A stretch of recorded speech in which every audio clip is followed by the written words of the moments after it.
genuinely, our main motto is we want to get people home safe every night, and we look after the health and safety of our people on site every day. But if you take that to a further extent, we've got to look after the environment, because the environment looks after our people. So we've got this platform that we're working off of. We want to increase or decrease emissions, but increase our environmental aspect in the industry, and not only just in the forest industry, we want to take that even further. So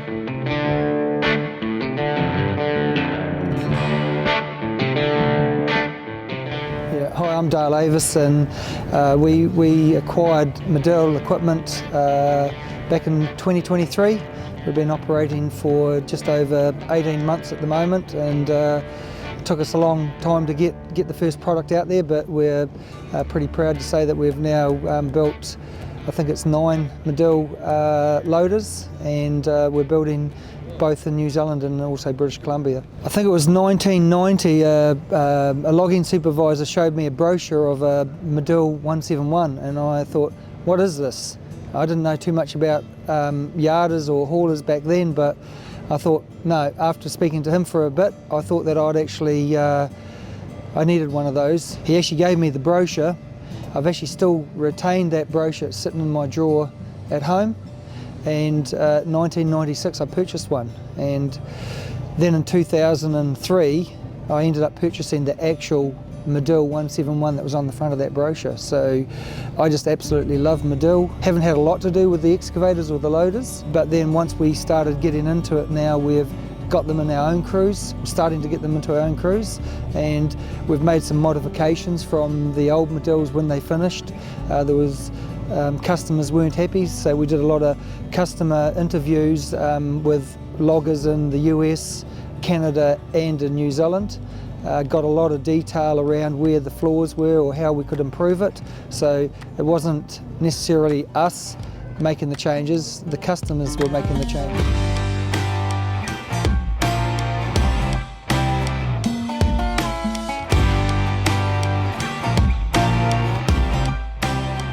Where the name DC Equipment come from, I didn't want the name DC Equipment, but what I did is I got all our mechanics and put them in a room and said, you got half an hour to come up with a name, and they said, we want to name it DC Equipment. And I said, why are you going to name it DC Equipment? And they said, well, it's D for Dale and C for Christine, my wife. And I said, no, we're not naming it after us, we want to name it after you people, but you've got the right to name it. You got another half hour. So we gave them that time, and when I come back into the room, the guy who was sort of leading the charge says, what was the rule, Dale? And I said, it's up to you guys to name the new business. And he said, well, that's what we're going to do, we're going to call it DC Equipment. Seriously, I've loved Medel. We run a lot of Medel equipment in our logging crews, and it's a strong, reliable business. And it wasn't so much Medel as such, but where we want to go into the future. It gave us a very good platform. It probably advanced our business by about 5 years, because there was already drawings and equipment out there working, and it was a good, strong, reliable equipment. But it gave us a platform to work from to where we're going in the future. So we've got plans out for the next 15 years of what we want to be doing, and there is no question that we've got to get better with emissions and environmental aspects of the logging business. You know, us loggers sometimes want to go out there and we don't worry so much about the environment, but we've got to take a very serious foot forward, and our big motto is about looking after our people, and we look after the health and safety of our people on site every day. But if you take that to a further extent, we've got to look after the environment, because the environment looks after our people. So we've got this platform that we're working off of. We want to increase or decrease emissions, but increase our environmental aspect in the industry, and not only just in the forest industry, we want to take that even further. So Madill, not necessarily in itself, but having that product range to be able to now enlarge it and actually look at a full system inside our business, that's what we're after.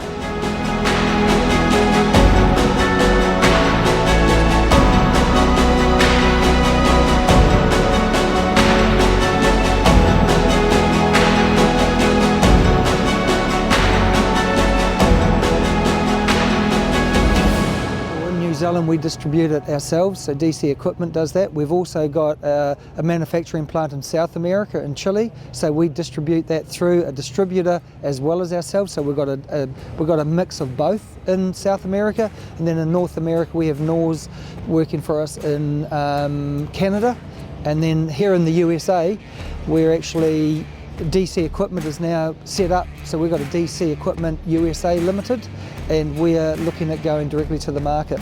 Well, to be honest, we don't really look at our direct competitors as such. We like, there's some competitors out there, so-called competitors we actually work with, and it doesn't mean we work with and we share resources or anything like that, but we don't treat them as competitors. What our aim is, yes, we've got to make some money on the way through, but what we're trying to do is actually make it a safer environment for our people. And I'm not talking about just our employees, I'm talking about anybody in the forest industry. And genuinely, our main motto is we want to get people home safe every night. And if people, like, again, we don't put patents on our equipment. If somebody copies our equipment and makes it better, which they probably will, that actually helps the industry more. So it's not self-centered, it's not about us. Yes, we've got to make money so we can develop the next piece of equipment, but it's actually about the industry rather than us individually. So many people are excited, and we've had so much interest here to the point where we're looking at bringing back the 172. So we're working on that at the moment. So if we can get that back in the Madill 124 as well, we're looking at bringing that back in. But on the 124, we're looking at doing some modifications for it. So not only is it one of the better Skyline swing yarders, it's going to be able to run a standing Skyline as well. So it's going to be a multiple purpose machine. It's been great being here at the OLC, bringing Medel back here. Great coverage, and yeah, we're proud to have Medel back in the USA and into Canada. And yeah, reach out to us onto our website, contact our people. We're really keen to talk and get Medel back into the field.